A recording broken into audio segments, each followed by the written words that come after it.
Pria keturunan Belanda, cucu dari seorang penulis terkenal, Multatuli, tetapi justru menjadi musuh kolonial Belanda sendiri. Seorang jurnalis yang dibungkam, seorang pejuang yang dibuang ribuan kilometer dari tanah kelahirannya, dan seorang nasionalis yang akhirnya memilih nama Indonesia jauh sebelum negara ini merdeka. Dia adalah Ernest Dawes Dekker.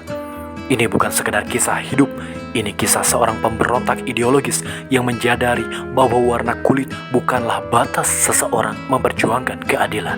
Ernest Francois Eugene Dawes Dekker lahir pada 8 Oktober 1879 di Pasuruan, Jawa Timur. Lahir dari keluarga Indo-Belanda, ia tumbuh dalam dua dunia, dunia kolonial yang penuh kekuasaan dan dunia pribumi yang hidup dalam tekanan penjajahan. Sejak kecil, ia dikenal keras kepala, independen, dan tidak takut berbeda. Sifat inilah yang kelak membuatnya bertabrakan dengan bangsanya sendiri. Di usia 20 tahun, Ernest mengambil keputusan radikal. Ia pergi ke Afrika Selatan untuk ikut dalam Perang Boer melawan Inggris. Di sana, ia melihat sendiri bagaimana penjajahan menghancurkan martabat manusia. Pengalaman itu mengubahnya. Ia kembali ke Hindia Belanda dengan satu keyakinan baru, penjajahan adalah kejahatan dan harus dilawan. Kepulangannya membuat Ernest memilih jalur berbeda.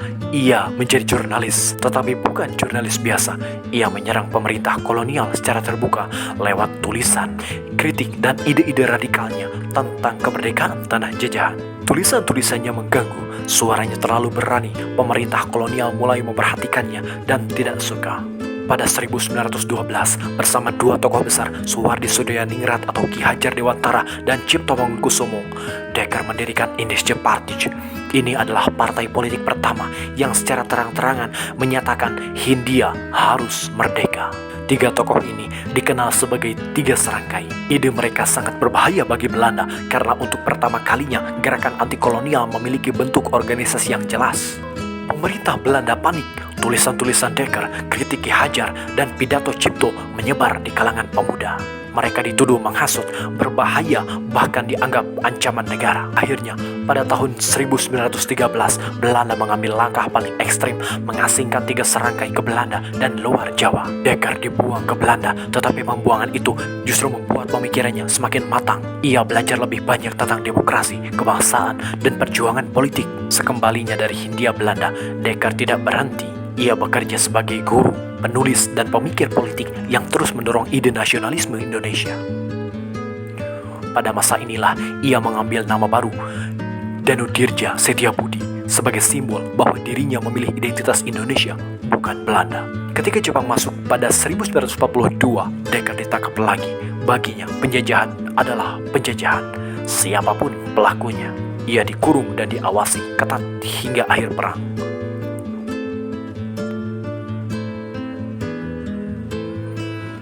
Setelah Indonesia merdeka, perjuangan Dekker tidak sia-sia. Ia diangkat sebagai Menteri Negara di Kabinet pertama Indonesia. Pemikiran-pemikirannya tentang kebangsaan, identitas, dan persatuan menjadi fondasi penting bagi generasi awal Indonesia. Ernest Dawes Dekker wafat pada 28 Agustus 1950, tetapi warisannya hidup selamanya. Dan kini, pertanyaan paling penting adalah, apa yang membuat seseorang seperti Dekker, seorang pria keturunan Indonesia Belanda, rela menentang bangsa asalnya demi Indonesia? Jawabannya sederhana, ia memilih membela manusia, bukan kekuasaan.